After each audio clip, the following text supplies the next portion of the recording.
خوش نصیب کون ہے جو جوانی میں توبہ کرتے ہیں، جوان کی توبہ پہ عرش الہی جو اٹھتا ہے۔ تو خوش نصیب لوگ ہیں جن کو سچی توبہ کی توفیق نصیب ہوتی ہے، اور وہ لوگ جو اپنی زندگیاں یوں ہی بسر کر دیتے ہیں اور راہ مستقیم پہ نہیں آتے، آوارگی میں بسر کر دیتے ہیں، تو پھر منو مٹی تلے چلے گئے لوگ کہانی بھی بھول جاتے ہیں۔ تو قبل اس سے کہ وقت آئے مجھے اور آپ کو اپنی آخرت کے لیے ضرور کوشش ہونا چاہیے اور سچی توبہ سے اپنی آخرت کی تیاری کرنی چاہیے۔ کل کا پچھتاوا آج کے پچھتاوے سے بہتر ہے۔ کل کا پچھتاوا تو سوائے حسرت دکھ بڑھانے کے اور کیا ہوگا، آج کا پچھتاوا زندگی بدل دے گا۔ وقت پر کافی ہے ایک قطرہ بھی آب خوش اندام کا، جل گیا جب کھیت برسا می تو پھر کس کام کا۔ ایک روایت میں آتا ہے کہ اہل جنت میں جا کر ایک حسرت ان کے دل میں ہوگی، حالانکہ جنت میں پہنچ کے کوئی حسرتیں نہیں ہوں، ہر حسرت پوری ہو جائے گی، لیکن ایک حسرت ان کے دل میں جنت میں پہنچ کر گئی، اور وہ کیا،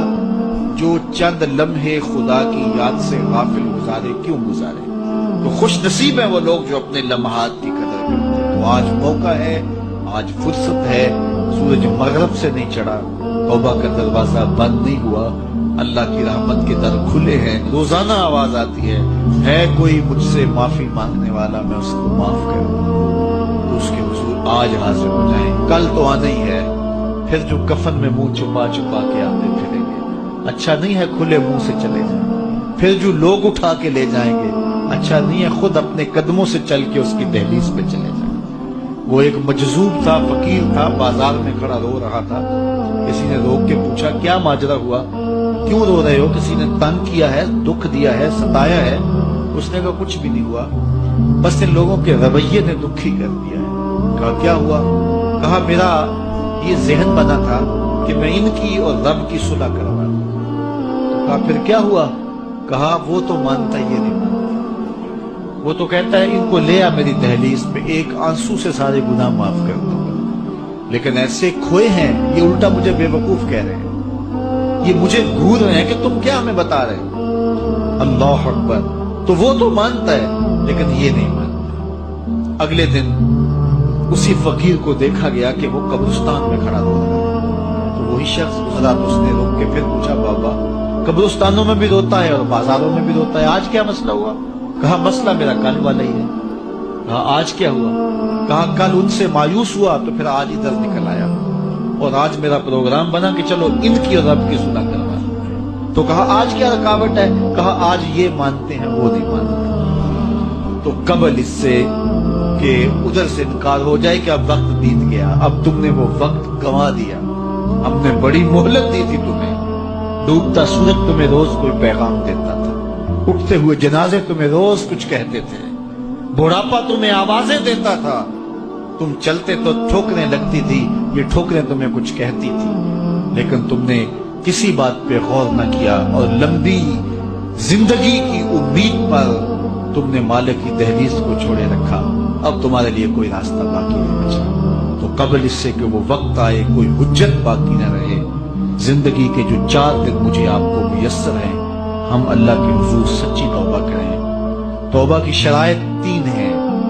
پہلی شرط یہ ہے کہ جو گناہ کیا ہے اس پر ندامت، دوسرا یہ ہے کہ اس کو ترک کرنے کا پختہ عزم مصمم، اور تیسری چیز یہ ہے کہ آئندہ اس کو کبھی بھی نہیں کروں۔ اگر یہ 3 شرطوں کے ساتھ کوئی اللہ کے حضور حاضر ہو جاتا ہے تو وہ سچی توبہ ہے۔ لیکن محض کسی مجلس کے اندر توبہ توبہ پکار اٹھے، جس طرح وہ گاڑی والا ایکسیڈنٹ دیکھتا ہے تو رکتا ہے، 5 لاشیں گری ہوئی ہیں تو وہ ٹیپ بھی بند کر دیتا ہے، سارے بس والے توبہ توبہ پکارنے لگ جاتے ہیں، 1.5 کلومیٹر کے بعد پھر دوبارہ وہ بٹن دبا دیتا ہے، اور پھر وہی گانے اور وہی غلیظ چیزیں، اور پھر معمول کی زندگی۔ ایسی توبہ نہیں ہے۔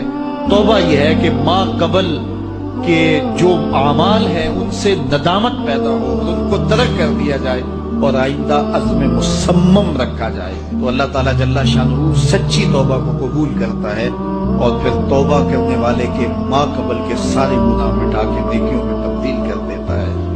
اللہ جل شانہ مجھے بھی آپ کو بھی سچی توبہ کی توفیق سے مالا مال فرمائے، اور زندگی کی ایک ایک ساتھ اپنے دین کے لیے گزارنے کی۔ حضور علیہ السلام نے ارشاد فرمایا میرے دوستوں میں سب سے قابل رشک دوست وہ ہے کہ جس کا سامان دنیا تھوڑا ہے اور نمازیں زیادہ ہیں، اور پھر ارشاد فرمایا جب وہ چلتا ہے تو اس کی طرف اشارے بھی نہیں ہوتے، یعنی وہ اتنا معروف نہیں ہے کہ وہ گزر رہا ہو تو لوگ کہ یہ فلاں جا رہا ہے فلاں جا رہا ہے۔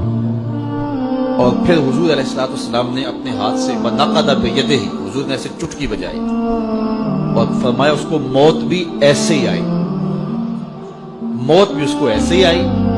اور پھر حضور نے آگے ارشاد فرمایا قلت بواکی ہے، اس کو رونے والے بھی تھوڑے ہی تھے، بہت زیادہ رونے والے نہیں تھے۔ فرمایا میرے دوستوں میں قابل رشک دوست دیکھنا ہو تو یہ ہے، اس کا جنازہ جا رہا ہے۔ اللہ اکبر، یہ دنیا پہ آئے، ایک کونے کھجرے میں زندگی کاٹ دی، رزق حلال کمایا، معاشرے میں کوئی اتنی پہچان بھی نہیں بنی، بس آئے، بس زیادہ وقت مسجد میں گزرا، سجدے کثرت کے ساتھ تھے، حقوق العباد کا خیال رکھا، کسی کو دکھ نہیں دیا اور اپنی زندگی گزار دی۔ مرے تو زیادہ لوگوں کو پتہ نہیں چلا، اس کی کسی کو کمی محسوس نہیں ہوئی، اس لیے کہ معاشرے کے اندر وہ ایسا ہی نہیں تھا۔ لا یشار الیہ الناس، لوگ اس کی طرف اشارہ نہیں کیا کرتے تھے کہ یہ فلاں ہے یہ فلاں ہے، اس کا تذکرہ نہیں کیا جاتا تھا، نہ کسی شادی میں بلایا جاتا تھا، نہ کسی ولیمے میں بلایا جاتا تھا۔ معاشرے میں ایک گمنام زندگی تھی، لیکن سجدے اس کے زیادہ تھے، نمازیں اس کی زیادہ تھی، قلت بواقی ہے، اور زندگی کے بکھیڑے بھی زیادہ نہیں تھے، کیا تو رونے والے بھی بہت ہی تھوڑے تھے۔ فرمایا میرے دوستوں میں قابل رشک دوست دیکھنا ہے تو یہ اس کا جنازہ جا رہا ہے، چونکہ جتنا وزن تھوڑا ہوگا، جتنا بھار کم ہوگا، اتنا سفر آسان ہوگا۔ تو ہماری زندگی آخرت کے لیے گزرنی چاہیے، اور ہم اتنا بوجھ نہ بنائیں کہ جو ہمارے لیے اٹھانا مشکل ہو جائے۔ تو ہم اپنی ساری زندگی مرتب کریں، منظم کریں، ہم فالح بن جائیں۔ اور قرآن نے فلاح کی منزل بیان کرتے ہوئے پہلی چیز بیان فرمائی سورہ بقرہ میں کہ جس کے پاس ایمان کی دولت ہو، کیونکہ اس دنیا پر سب سے بڑی دولت جو ہمیں دی گئی ہے وہ دولت ایمان، اور آخرت میں سب سے بڑی دولت جو عطا کی جائے گی بندہ مومن کو وہ اللہ کا دیدار ہوگا۔ جو دنیا میں ایمان سے محروم رہا اور آخرت میں دیدار الہی سے محروم رہا وہ حقیقی طور پہ محروم۔ تو میں اور آپ اپنی قسمت پہ بعض اوقات شکوہ بھی کرتے ہیں، حالات کی دکھن اور بوڑھن بھی ہوتی ہے، اور بڑے مصائب اور آلام ہیں جو ہمیں توڑتے ہیں اور وہ ہمارے خود پیدا کرتا ہوتے ہیں، جبکہ ہم جس قدر جن نعمتوں کے میسر نہ ہونے پہ شکوے کرتے ہیں، تو جو نعمتیں میسر ہیں ان کا اگر شکر کرنے کی عادت ڈال لیں تو شکر سے فرصت ہی نہ ملے۔ تو جب شکر سے فرصت نہیں ملے گی تو پھر شکوے کی تلخی تنگ نہیں کرے گی۔ تو اللہ تعالیٰ نے یہ کتنی بڑی دولت دی ہے کہ ہم ایمان کی بہاروں سے مالا مال ہیں، اور یہ میرا اور آپ کا کوئی کمال نہیں ہے، یہ محض اللہ تعالیٰ کی کرم نوازی ہے کہ ہمیں ایسے ماحول میں پیدا کر دیا۔ ہماری ماں بھی حضور کا نام لیتی تھی، ہمارا باپ بھی حضور کا نام لیتا تھا۔ علامہ اقبال کہتے ہیں، تشریف رکھیں، علامہ اقبال کہتے ہیں نام تو از پدرا موختم، حضور میں آپ کا نام اپنے باپ سے سنا ہے، میں نے اپنے باپ سے آپ کا نام سنا ہے۔ یہ ہمیں جو نصیب ہو گیا اس پر اللہ کا شکر کریں۔ دیکھیے PhD ڈاکٹر ہے، کتنی بڑی ڈگری ہے، اتنا بھاری بھرکم علم کا خزانہ، لیکن خود کے آگے ہاتھ جوڑے کھڑا ہے۔ اس کو سمجھ نہیں آ رہی کہ بدن پہ بیٹھی مکھی تو اڑا نہ سکے، میری ضروریات کا کفیل کیسے ہو سکتا ہے، لیکن کھڑا ہوا ہے اور یہاں ان پڑھ ہے، چٹا ان پڑھ جسے کہا جاتا ہے، لیکن خود کو جو ہے وہ پاؤں بھی نہیں مارتا ہے، وہ اس قابل بھی نہیں ہے، اس لیے کہ اللہ نے اسے مسلمانوں کے گھر میں پیدا کر دیا۔ تو یہ ایمان کی جو دولت ہے یہ ہمارے کسب کا نتیجہ نہیں ہے، یہ ہمارے کسب کا نتیجہ نہیں ہے، یہ اللہ تعالیٰ کے کرم کا فیضان ہے کہ ہمیں ایمان عطا کر دیا گیا۔ تو ساری زندگی بھی ہم اس کا شکر ادا کرتے رہیں، تو اس کا شکر ادا نہ ہو، اور ایمان کی جو مٹھاس ہے، یہ دولت ہمیں جو مل گئی ہے، اس کا جو سرور ہے، اس کی جو لذت ہے، ساری زندگی اسی لذت میں گزار دیں کہ اللہ نے ایمان کی دولت نصیب فرمائی۔ باقی جو نہیں ہے، میں کہتا ہوں جو میسر ہمیں نہیں ہے اس کی تلخیاں مٹانی ہو تو صرف ایک حدیث سے ساری تلخیاں ختم کی جا سکتی ہیں۔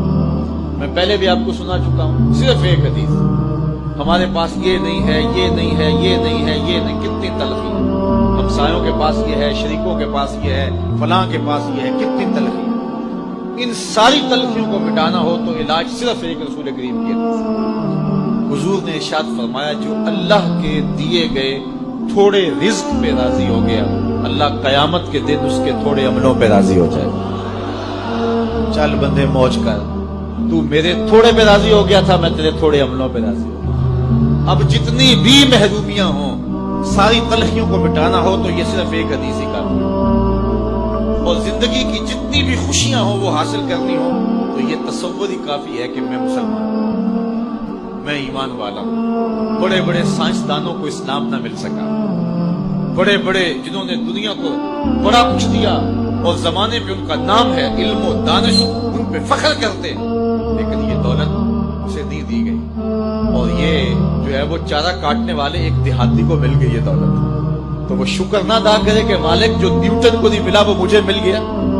اتنے بڑے سائنسدانوں کو جو نہیں مل سکا، دنیا کے دانشوروں کو نہیں مل سکا، جو پوری دنیا کو چلاتے ہیں، پوری دنیا کی منصوبہ بندی کرتے ہیں، یہ دولت انہیں نہیں نصیب ہوئی اور مجھے ماں کی گود سے نصیب ہوگی، تو یہ تصور ہی نحال کر دیتا ہے کہ مجھے ایمان کی دولت نصیب ہوئی۔ تو یہ سب سے بڑی دولت ہے، اور یہ فلاح کی پہلی سیڑھی ہے اور پہلی بنیاد ہے۔